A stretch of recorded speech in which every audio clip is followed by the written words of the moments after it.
Hi, I'm Justin Stang, and I'm here at Kitzels Delicatessen in downtown Olympia with the Farmhouse show for Spotlight Oli. And I'm here with Irina, co-owner of Kitzels Delicatessen. Welcome to the Farmhouse show. Thank you. So, tell us a little bit about Kitzels Delicatessen and how you guys came to be at this spot in downtown Olympia.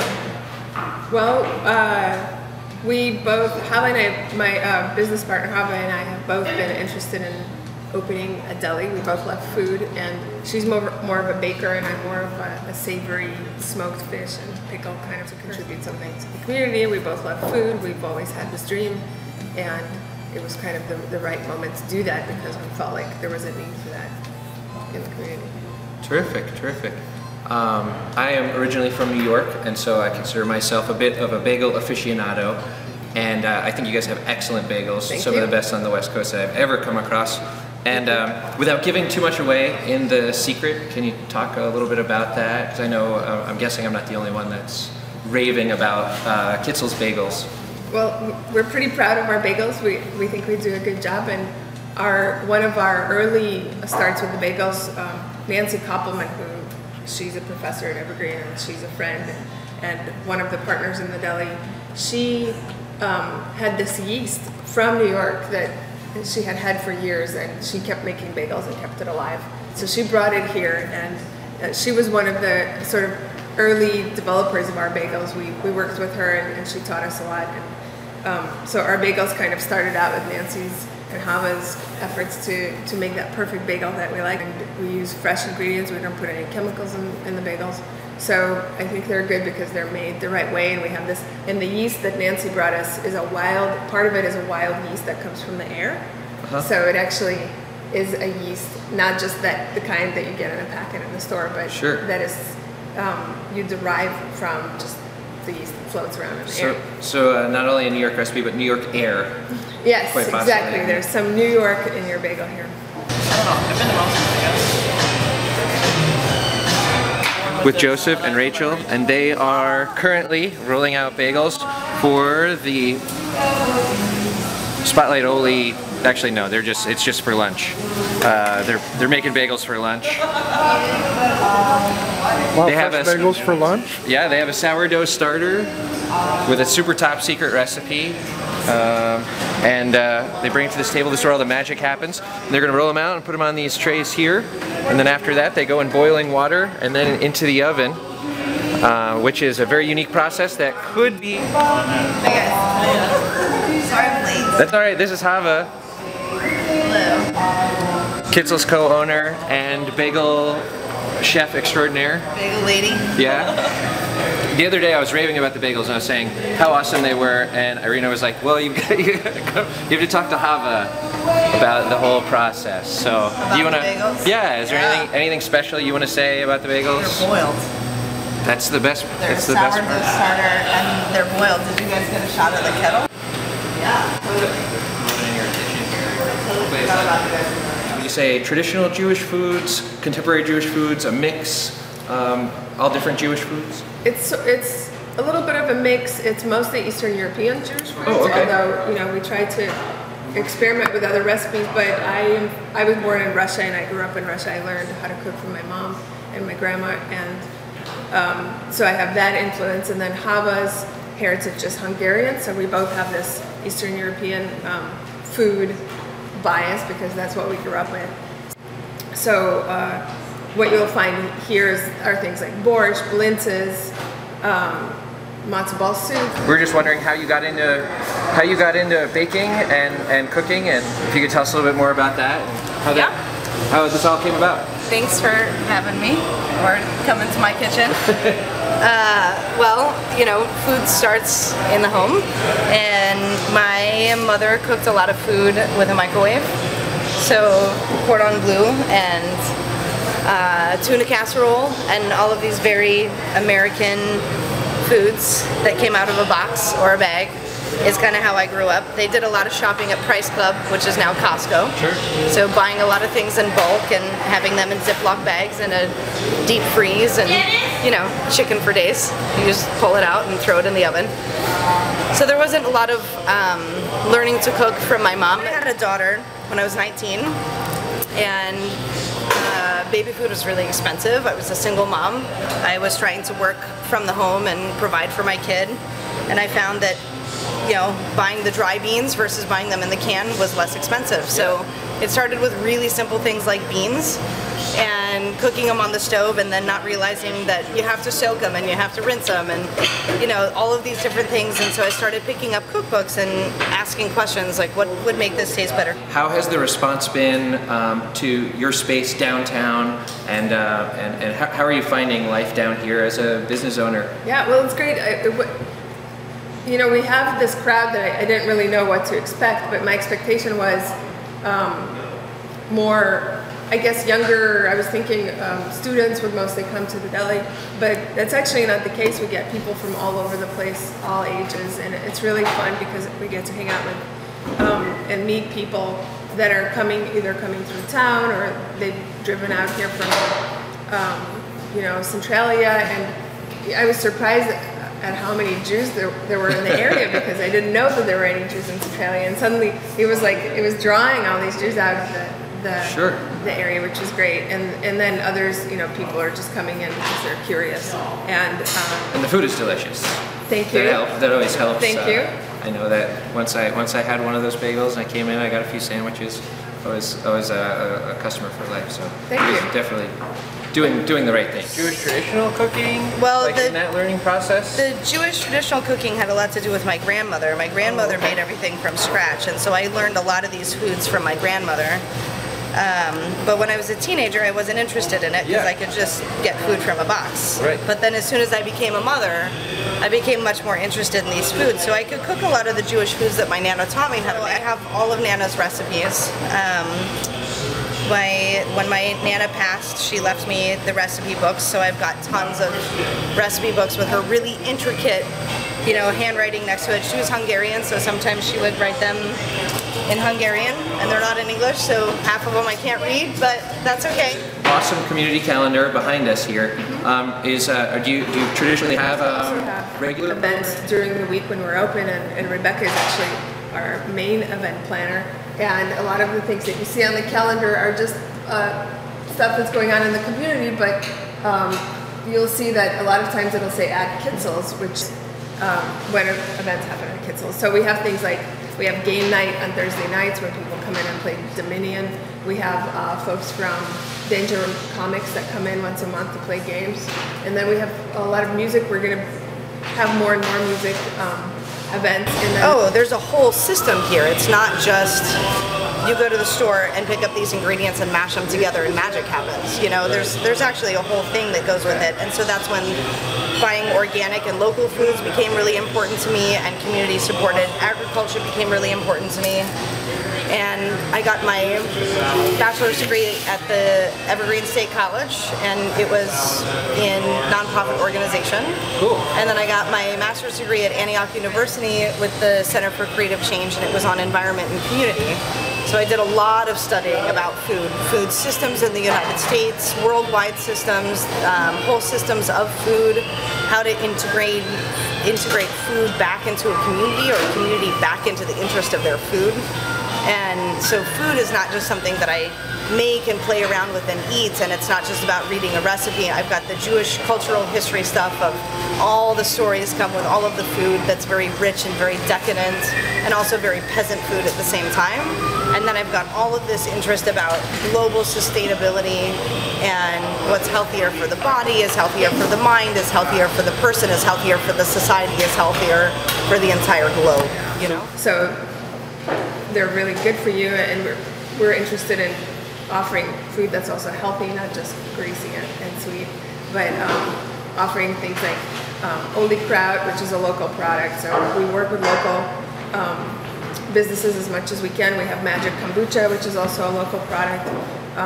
We have honey we just got from Helsing Junction, which is amazing. It's just like, we did a taste test of just the store-bought honey and Helsing Junction farm honey, and blind test, and it was just, you could just undeniably tell which one was from the farm because it had all these different flowers. You can just taste all these flowers in the honey. So we really try to support other local businesses as much as we can, and have good, healthy food. Yeah, incorporate that local focus. The Olympia community, it's a bigger, broader community. Yeah. Now tonight you had the Radio 8 Ball show with the Hive Dwellers, 2 spectacular local acts. And this Friday we actually have a pretty cool event that's coming up. It's going to be the Pussy Riot exploration of the whole controversy and events related to Pussy Riot. So we have a professor from St. Martin's University who's coming in to do a reading and translation of the lyrics in the verdict, the court verdict. We have a local musician, Mary Water, who'll be performing, and we have Leticia Nieto, who's also a local performer, who'll be singing Russian song, and then we'll have other artists. We have a group from Seattle that's coming that's a playback theater. And all of that is around the theme of Pussy Riot, what happened, and kind of exploring the whole idea of why we should care about Pussy Riot. Very cool. Yeah. It's an interesting topic, and certainly one that I noticed you guys have that. You definitely have in your programming. I've noticed a number of great educational or opportunities for people to learn about different things, be it Jewish food, religion, and culture, or contemporary, local. And I noticed you have a movie screening up there on the board for the city hall, and so just a great way to be part of your community. Which I think ties us into what you were saying earlier about the centralized location being the eating spot for that downtown Olympia community. Yeah, and it connects to the Jewish tradition of asking questions and debating and arguing. If you eat dinner with a bunch of Jews, you're just going to end up trying to interrupt everybody and argue about something. And it's this idea of just kind of questioning and talking and debating and discussing. And so we're really excited about providing a space like that where we can come together and talk and debate, not necessarily always agree, but explore ideas. Right, that's terrific. I remember you guys briefly dabbled in competitive Scrabble down here. If that makes its way back, I remember passing and seeing a sign and saying competitive Scrabble. Yeah. It was like downtown versus the west side or something, east side versus west side. Right. That I thought was a great idea to get everybody sort of, have something really look forward to show those west siders. No. Healthy competition. Yeah, exactly. Of course, east side is the best side. Yeah, definitely, for sure. So you guys have the Jewish high holidays coming up. Are you guys preparing anything special, traditional? Are there traditional holiday foods that you guys are going to do for that particular occasion? Well, Rosh Hashanah? Apples and honey is kind of a traditional ingredient or a traditional food for those holidays. And so we have the honey, that's why we got honey from Helsing Junction, so we're selling their honey, and then we'll be making some foods with the honey. For example, our pastry chef Ryan just made up some baklava with the honey from Helsing Junction, and we'll be making other sweets with apples. And we also have a menu for Rosh Hashanah that people can pre-order, so we have blintzes, matzo ball soup that you can order and take home for the holidays and tell everybody you made it. Excellent. Well, it's been a pleasure getting to meet you and getting to learn a little bit about Kitzels. You guys are you have web presence, great web presence. You're on Facebook. You have a website. Yeah. Kitzels.com. Kitzels.com. Yeah. All right, and they're right here at 514 on Capitol Way, which is in downtown Olympia. Thank you very much for being on TCTV's Farmhouse show, Spotlight Oli. We wish you guys the best of luck. We love your space, and we're really thrilled with everything that you guys have done for the downtown Olympia community. Well, thanks for coming down here. Thanks a lot. All right. So I play in a local band called Science, and we recently just made an album with Kickstarter. We crowdfunded the entire project. And I was under the impression, when I first learned about you guys from one of my great friends, who's I think a mutual friend of yours and Hava's, that you guys had a similar crowdfunding endeavor to get this place up and running. Mm-hmm. Is that true? And it was part of our efforts. Yes, we actually looked into Kickstarter, and we ended up going with Indiegogo, which is another crowdfunding. It's another crowdfunding tool, and the reason we went with Indiegogo is because you can actually not raise the amount that you set out to raise and still keep that money. Right, so like Kickstarter being all or nothing, Indiegogo is like whatever you raise, right? That's pledged. Then that's what you're. Yeah, and the only catch with Indiegogo is that if you don't get that full amount, they take more of the pie, sure, so the percentage is a little higher. But you know, at least you get something. So we decided to go with Indiegogo for that reason. And also the other thing is that they give you all of the people that pledged. They give you their info that they put in. So you have a built-in mailing list once you guys get up and running. Yeah, and so anyway, so that's why we went with Indiegogo, and we had to make a little movie. Hava made a little movie, and we ran the campaign. We asked for way too much money. I mean, we asked for $50,000 or something like that. We raised, I think it was 20,000. I can't remember exactly now, and that was a pretty good chunk for us to start with. But as you can see, you know, we had a lot to do and a lot to spend money on. So, but that was definitely a useful tool, and I highly recommend anybody who's got a project they want to start to try to pitch it to the community. Yeah, sure. And then it allows the community to get involved, and it was great. It's a social media, it's a social way of raising funds. So you've got this website where people can check in on your progress. They're also watching how much money has been raised, so it kind of adds this element of excitement, because if you donated $25 or you bought something for $25 on the site, because you get prizes. So then you can come back 2 days later and then you see that bar go up because other people put in money too. Yeah. So it's kind of fun because you get to watch it. And you also have a listing of all the people. So in a small community, you can look at that listing. You can see all the names. You can see, oh, you know, so-and-so also gave $25.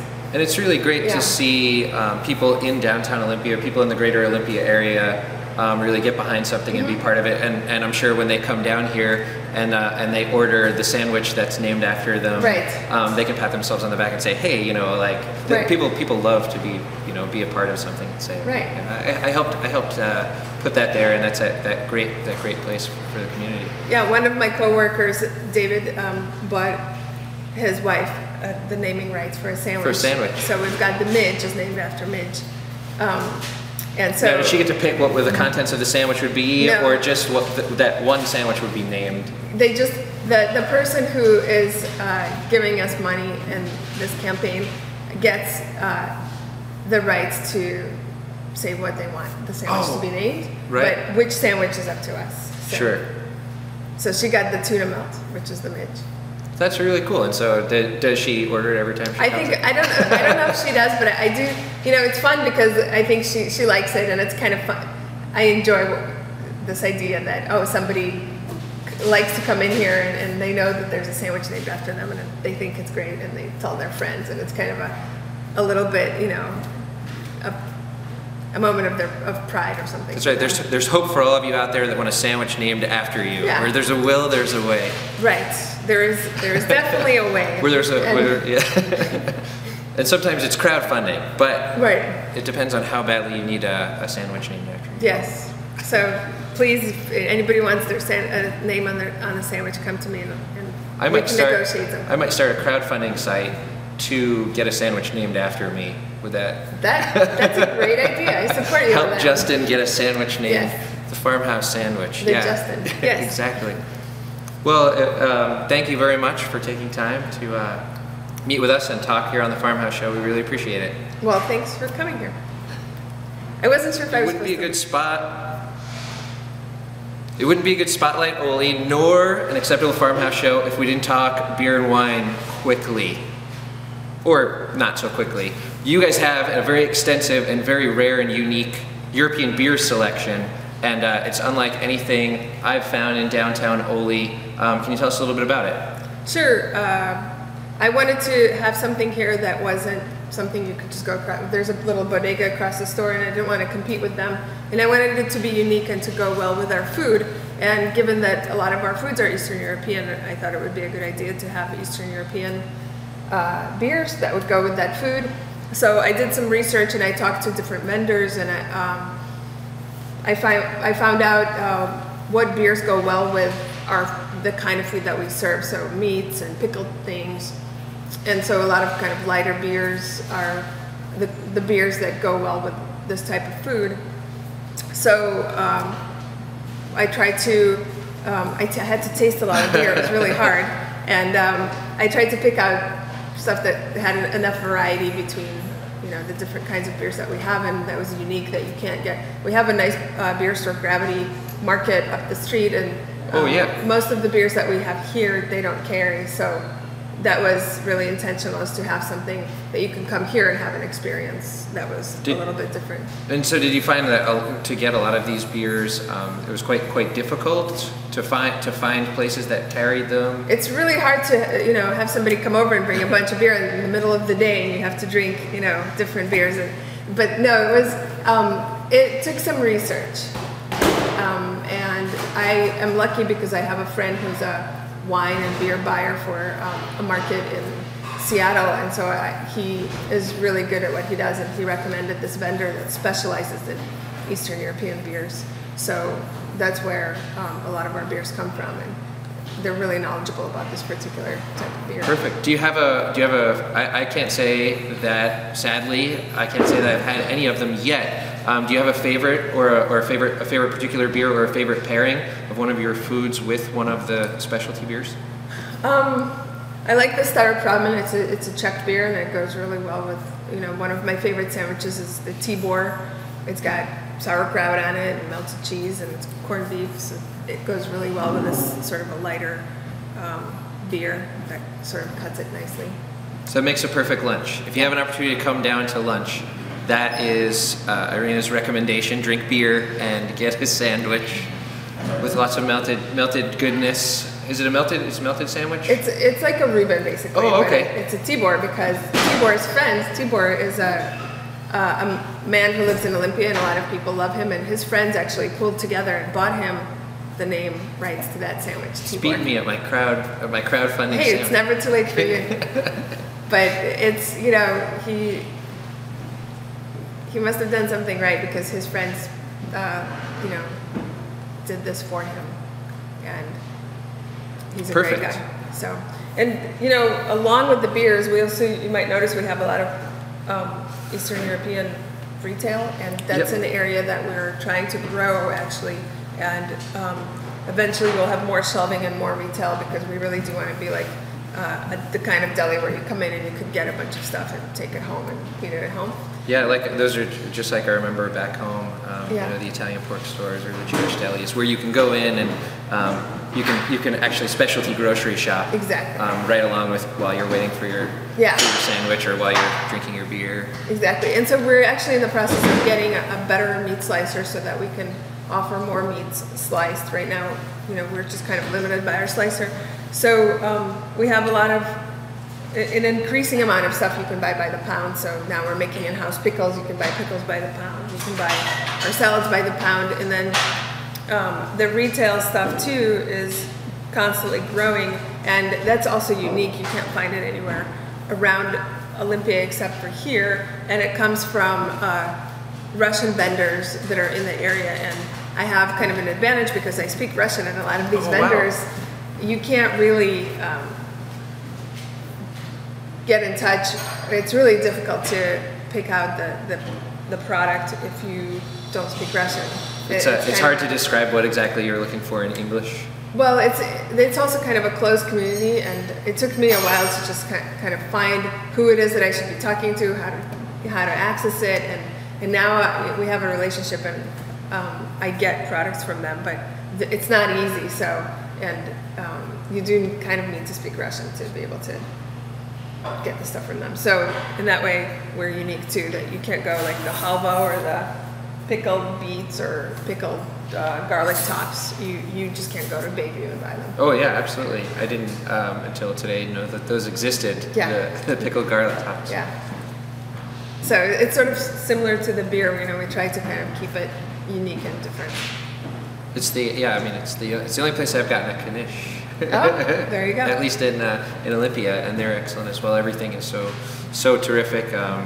Thank you guys. Yeah, and Hava will be able to tell you more about all of the baked goods because she is more a baker than I am. Sure. Or she is a baker and I'm not. Well, we're going to get to be here early in the morning for another installment. We're going to talk about some baking, with your co-owner Hava. So that there'll be more to speak to that on the Farmhouse show. Great. All right. Thank you. Yeah. Thank you. You say that it's that sort of combination of all of those factors that led to your portion of Kitzels. To an extent. Part of it had to do with Jewish politics in town. Part of it had to do with just being able to have a Jewish spot. I mean, why Jewish? Why not a burger joint? Why not a grilled cheese joint? Why not a waffle stand? Like, so there's the type of food and the type of deli, the type of restaurant that we wanted to open had to do with some of that. And Irina and I, when we first met, connected a lot over food. And we made food a lot together. I like to make food, she likes to make food. There's very complementary things in there because she's really good at things that I don't understand a lot about, like pickling, like that jar of stuff that's pickling over there. Don't even ask, I have no idea. She's all into the microbes and the vinegars, and these microbes I understand.